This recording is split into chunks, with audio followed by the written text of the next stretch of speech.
Alrighty everyone, welcome back to my channel, or welcome to my channel if you're new. My name is Kristin, this is my booktube, and in today's video we are going to be talking about the best books that I read in 2025. Now, I can't speak for everyone, but I know for me personally, 2025 was not the best year.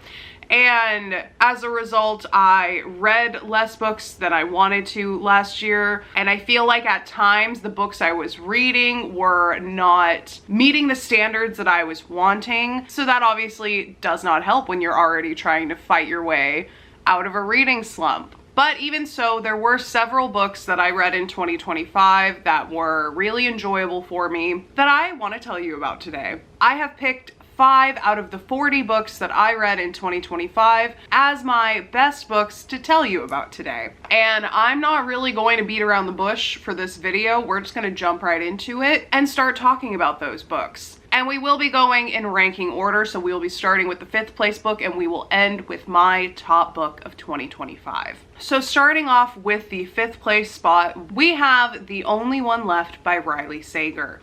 So this is a book I actually read twice in 2025. I read it at the very beginning of the year, and then later on in the year it was picked for our workbook club. So I read it again so that it could be fresh in my mind for the book club meeting, but I was not upset about that. I was actually pretty happy to read it again because I really enjoyed it the first time, and because it was a thriller, I was excited to reread it because I knew all of the twists, so it was fun to go back with that knowledge and reread the situations with a different point of view than I had the first time. If you're unfamiliar with this book or haven't heard me talk about it in the 2 times that I read it in 2025, this is a Riley Sager thriller that is based off of the Rocky Coast in Maine and centers around the local boogie woman of this small town named Lenora Hope. And she's very much like a 1980s version of Lizzie Borden to a certain extent, because her entire family was murdered under mysterious circumstances,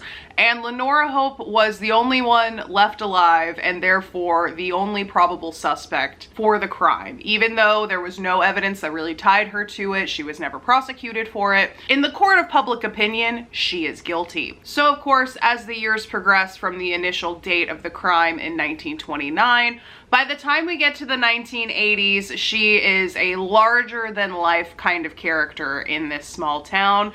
There are local legends about her, there are schoolyard chants about her and the crimes that she potentially committed, and even the house itself, Hope's End, is basically the local spooky house that kids go up to and try to create mischief and things like that. So our story really begins in the 80s when our main character, Kit McDeer, shows up to be Lenora Hope's live-in nurse. I don't think that she's really told who exactly the patient is right off the bat. She kind of pieces it together herself, and then she shows up to the house and is kind of like just trying to keep her cool until she sees Lenora.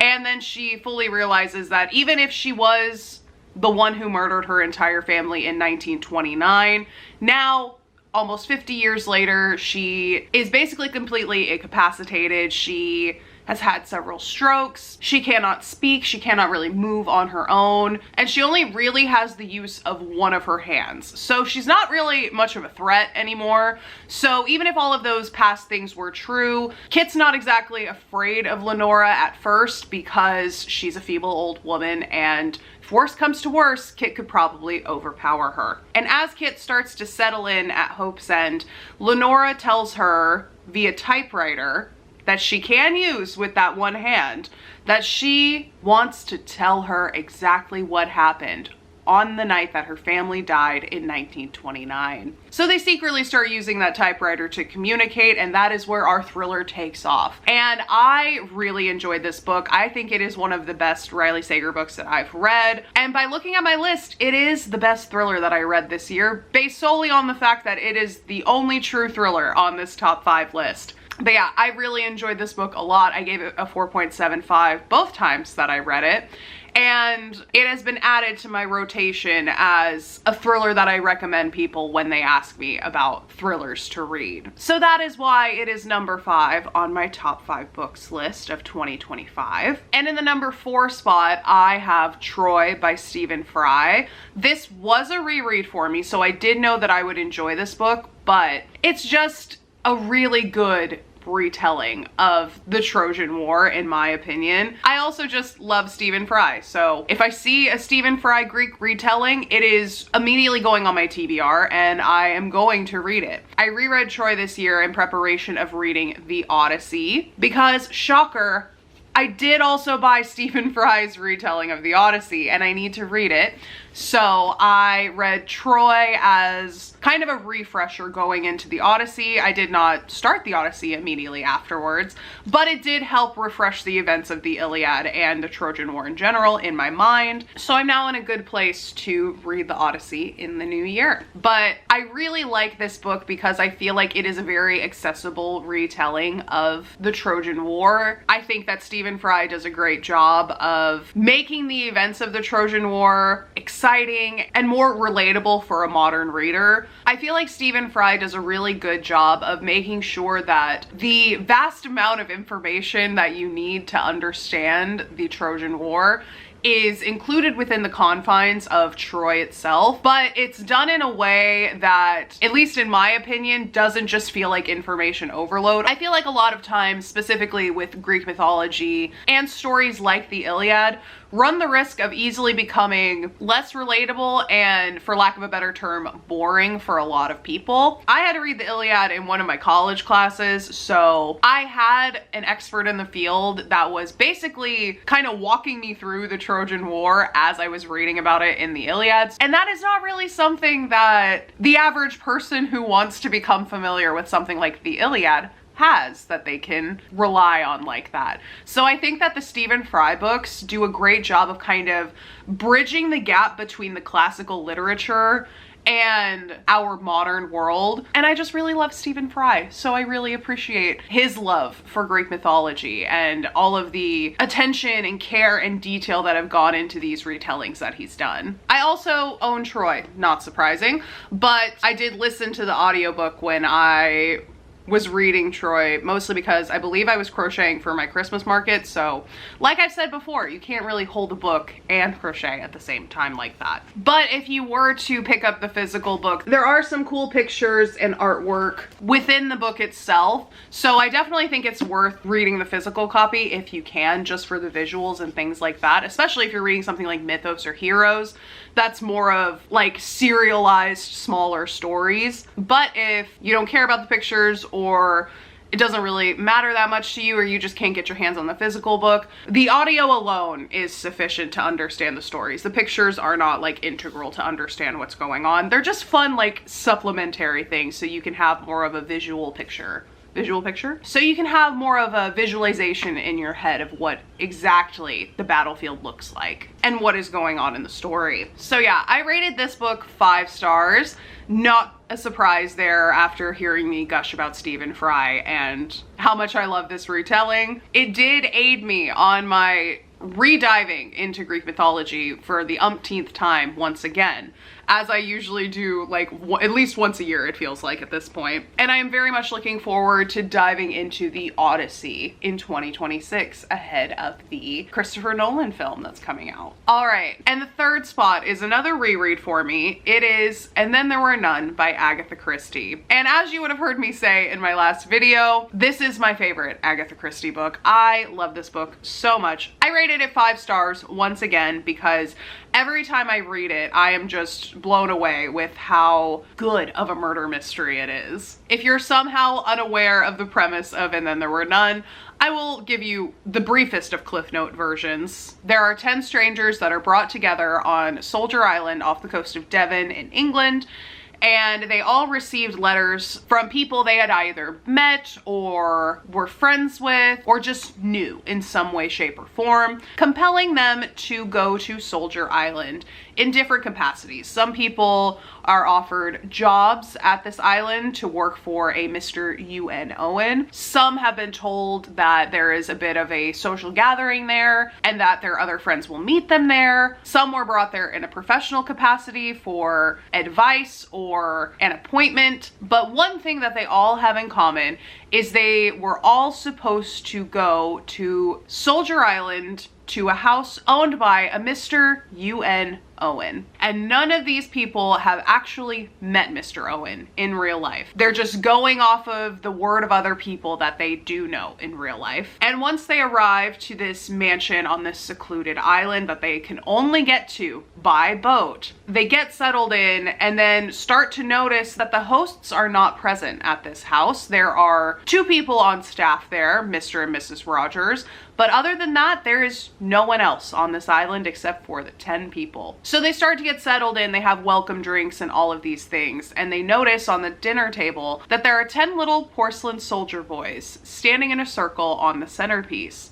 And posted on the wall in the dining room and every bedroom in this house is the nursery rhyme about the 10 little soldier boys. And I'm not going to recite the whole poem for you, but basically the poem starts with 10 little soldier boys, and each line of the poem has one little soldier boy knocked off of the list until we get to the very last line where there are none left. And that is where we get our title. And then there were none. A few people clock this as being a bit peculiar that this nursery rhyme is so prevalent in this house, but they don't really think anything of it until people start dying, one by one, in an eerily similar fashion to what is stated in the poem. It says things like one little soldier boy choked himself and one of the people is basically poisoned with a drink. One little soldier boy overslept himself. There's one person that dies in their sleep, and so on and so forth. And there is a reason why this is like the best-selling mystery book of all time. It is so well done that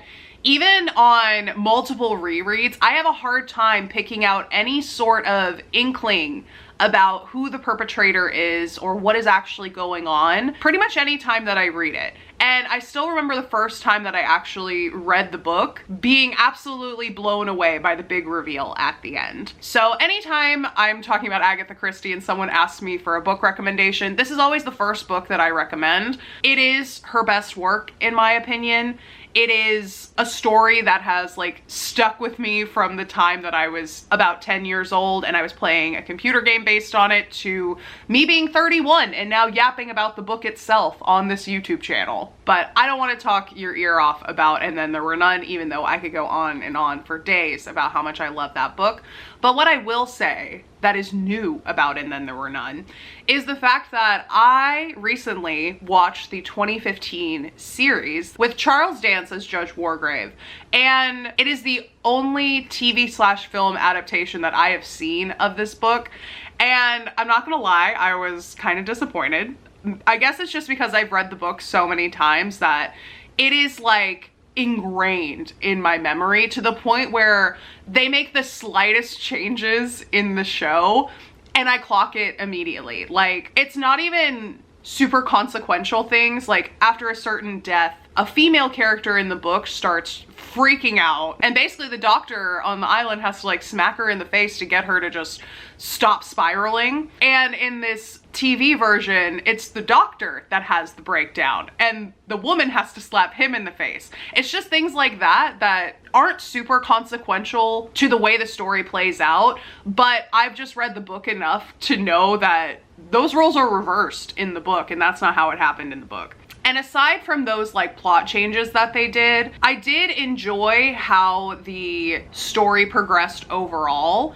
However, I will say that visually, I was not a fan of the aesthetics. I don't know why, but in my head, I always pictured more of a like late Victorian Edwardian kind of mansion where everything is like dark academia aesthetic, basically. Lots of dark woods, lots of ornate sitting rooms and things like that. You know, the big wingback chairs, that kind of vibe. But in the show, they actually made it a lot more Art Deco, which does make sense because it does take place in 1939. So Art Deco is not like a bad choice for the time period. It's just not what I pictured at all in my head. They also made some of the characters a bit more, I want to say, distrustful straight off the bat. Like, for example, the butler Rogers in the book is quite a mild-tempered man, to the point where you kind of even question if he even has the capability to defend himself if it came down to it. In the show, has a very like seedy, almost criminal vibe to him. Like, he just looks like he can't be trusted, in my opinion. And at least while I read the book, I get the feeling that he's a very mild-mannered man. He is very like quiet and reserved as the deaths start occurring. But in the show, he's a lot more just suspicious in general, in my opinion. So that was interesting. And then the part that really, I don't want to say it bothered me, because we do get more answers to what happens at the very end in the show than we do in the book.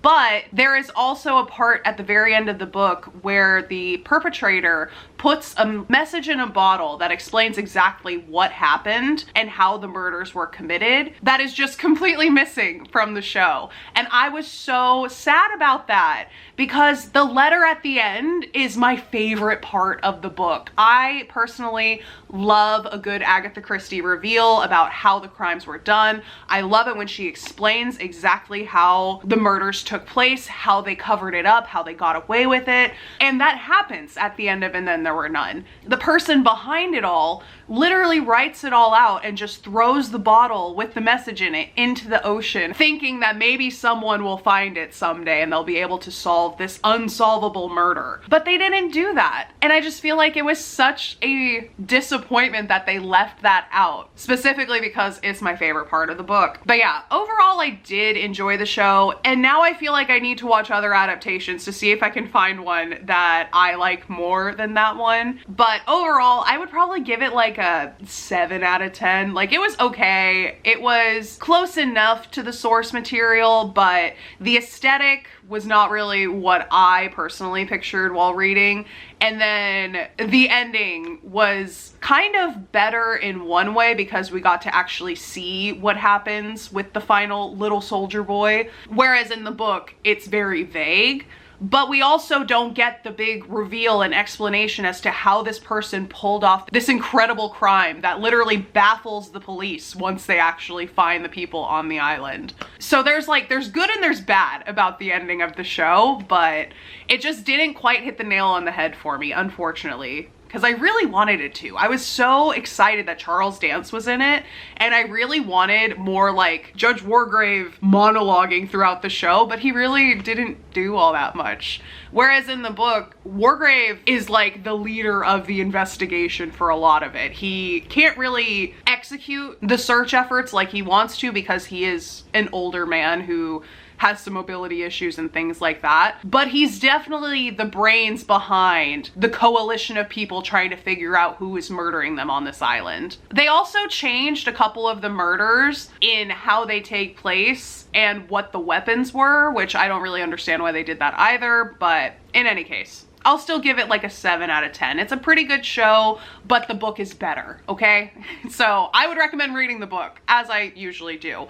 But once I find an adaptation of And Then There Were None that I am happy with, I will gladly let you know. But I gotta do some more watching first. Then my number 2 book of the best books that I read in 2025 was The Women by Kristin Hannah. And I feel like this is a book that a lot of people have talked about, so I don't know how much I really need to say about it, but I will give you a brief synopsis of the book. So The Women is centered around our main character, who is a female nurse during the Vietnam War. And we follow her from being a young and innocent girl living in San Diego with her parents, going and signing up to be an army nurse. And we follow her as she is shipped off to Vietnam. She does, I think, a couple tours that just completely change her to her core. And then we also follow her as she comes back from war and she tries to adjust back to regular civilian life and all of the trials and tribulations that come with that. And I will say there were times where the main character really got on my nerves with some of the choices that she was making. She makes a lot of mistakes, she hurts a lot of people, but I never stopped rooting for her to find her way and create a better life for herself. It was a great book. We read it for my workbook club during Women's History Month, and I think if I remember correctly, pretty much everyone rated it very highly. If not 5 stars, definitely above 4. And I feel like that's how a lot of people feel about this book as well. And I know for me personally, part of the reason why I gave it 5 stars was because I have a grandparent that was in the Vietnam War, and I've seen pictures of him when he was in the army. And he was actually deployed the same years that the main character in this book was deployed in Vietnam as well. So that alone really gave the book a lot more realism to me, because when our main character would treat different army guys at their hospital, I had someone in my mind that I could picture being one of those people, or knowing one of those people, being one of the soldiers that comes and checks on their friend while they're recovering in the hospital. It just gave that book a bit more realism to me, and I think that Kristin Hannah did a great job with this historical fiction as well, which she always does. I haven't encountered a Kristin Hannah book yet that I did not think was a good historical fiction. I ended up giving this book 5 stars, if I haven't mentioned that already. I laughed, I cried, I went through the whole spectrum of emotions while reading this book. And I think that it does a really good job of demonstrating not only the horrors of war in general, but the kind of propaganda that was going on surrounding the Vietnam War, because the main character talks about what is in the papers that her family are reading versus what is actually happening on the ground in Vietnam, as well as how the US treated the Vietnam veterans once they returned from war. The struggles to find support for those struggling with PTSD or those struggling with horrific war injuries. The main character marches on Washington with the Vietnam vets. And there are just so many important historical things happening around this time frame that I think the author did a great job of capturing the ambiance of this period in history that even to this day we don't really often hear the naked truth about. We're still often teaching these whitewashed versions of what happened during the Vietnam War, to the point where, to me at least, it almost feels like trying to jumble up the information so much that people don't remember that we lost the Vietnam War. Like, it was very much so not worth the cost. So I really appreciate an author like Kristin Hannah who tries to put that realism back into this historical event that often gets misrepresented and, to a certain extent, almost completely fictionalized by different TV shows and movies that completely skew what the actual facts of the Vietnam War were at the time, as well as the ramifications afterwards and the lasting effects on the people that were both on the ground and at home during that time. So yeah, really enjoyed that book. I think it is a fantastic read, and I think it might be my highest rated Kristin Hannah book at this point. I'll have to keep reading some of her other books and see where those fall as well. I do have The Four Winds right here. That is one that I have not read either, but I once again have a personal connection to The Four Winds because I had great grandparents that were alive during the Dust Bowl in Texas, so I have a feeling this one's gonna be pretty good for me as well. Alrighty, and moving on to my last book on this list, my #1 book that I read in 2025, and that is One Day Everyone Will Have Always Been Against This by Omar Akkad. And it's no surprise, I made an entire video about how impactful this book was for me. And I believe I even titled that video, "This is the most important book that I've ever read." And that is true. I still would consider it the most important book that I've ever read. It was emotional, it was anger evoking, it was honest, it was real. And not that I was completely naive before, but it definitely made me think about things differently, think about how propaganda is used every day to make us believe things one way or another, the power of the words that you use in things like headlines and articles and just news coverage in general. And I don't really have anything negative to say about this book.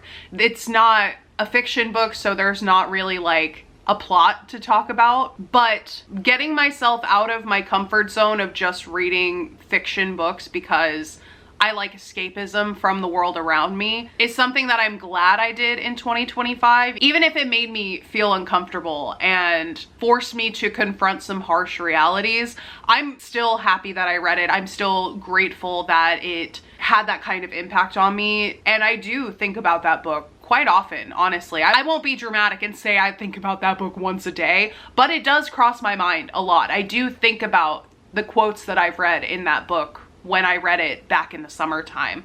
It is a book that sticks with me, and I feel like that's a really good thing because it helps me be more empathetic and be more understanding of the world around me and not just have my own really Americanized point of view to where I can't have a nuanced view of the country that I live in, the country that I come from, and a nuanced view of the rest of the world as well. I really enjoyed this book and I highly recommend reading it. And I said it in the last video that I did talking about this book, but I'll say it again. I believe in a free Palestine. I believe that the Israeli government is committing war crimes, is committing a genocide, that Benjamin Netanyahu is a war criminal, and I would love to see a world where Palestinian people live in a world where they don't have to fear dying every single day, where people who facilitate and commit mass atrocities like a genocide actually face ramifications for these horrific crimes that they have committed. I don't think that's a very radical thing to say. I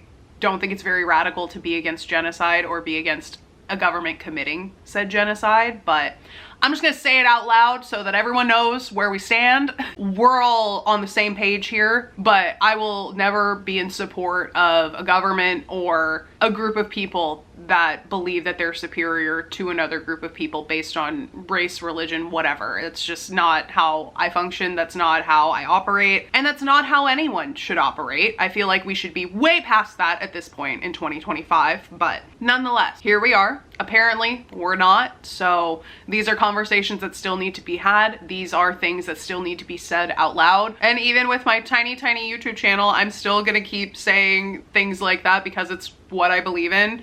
And I've studied too much history to not recognize the signs when I see them. And I know it can be hard when you're not really aware of the way that America conducts itself on the world stage. If you're not familiar with the kind of despotic power that America and other Western countries have wielded around the world through colonialism, imperialism, all of the isms throughout history. But I do believe that this book specifically, One Day Everyone Will Have Always Been Against This, is a good book to read, even if you don't have a lot of knowledge about the things America likes to get up to in foreign countries. And from my experience, once you start to familiarize yourself with the actual history of America's actions abroad, it kind of just gives you a reality check about all of the American exceptionalism that we've been taught from a young age in this country. And it gives you a more realistic point of view of the world and a better understanding of why global events unfold the way that they do. So yeah, I gave this book 5 stars. It was a very impactful read. It's not a very long read either. I believe if you listen to the audiobook, it's under 4 hours or something like that. So not a big time commitment. I won't say it's an easy read. It's definitely not an easy read, especially because of the topic that it's covering.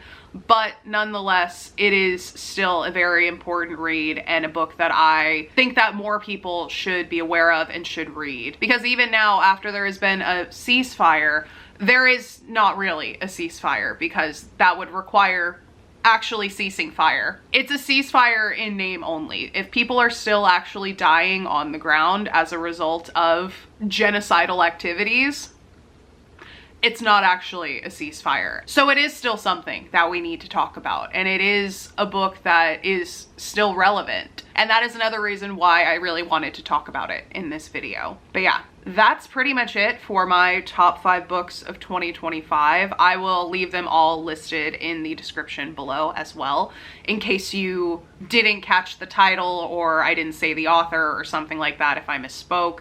which is common. I misspeak quite a bit, which is another reason why I've been recording for almost 50 minutes now, because my tongue is twisted today, apparently. I cannot speak to save my life, goodness. Anyways, I just wanted to sit down and talk with you all about the 5 highest rated books that I read in the last year and why they were so important to me, why I rated them so highly. If you want to share your top 5 books, or maybe just your favorite book, or if you just have a book recommendation for me, go ahead and leave them in the comments down below. I always enjoy when I get book recommendations from y'all, because most of the time I just scroll around on Libby until I find something interesting, and it's a lot easier when I have people telling me what I should read. But yeah, I hope you guys enjoyed this video. If you did, go ahead and leave a like down below. Let me know. You should also subscribe while you're down there, because I put out new videos every single weekend, which we are trying to commit to 2026. I know I was not consistent in 2025. My mental health was not allowing me to be for a good chunk of it. But in 2026, I'm trying very hard to get back on track, to be consistent again, and really be more intentional about planning out filming and editing and all of that stuff. So I'm really hoping that in 2026 we will get back to regular weekly uploads. So that is my commitment for 2026. One of my resolutions, if you will. But yeah, I hope you guys are having a wonderful day wherever you are in the world, and I will see you in the next video. Bye!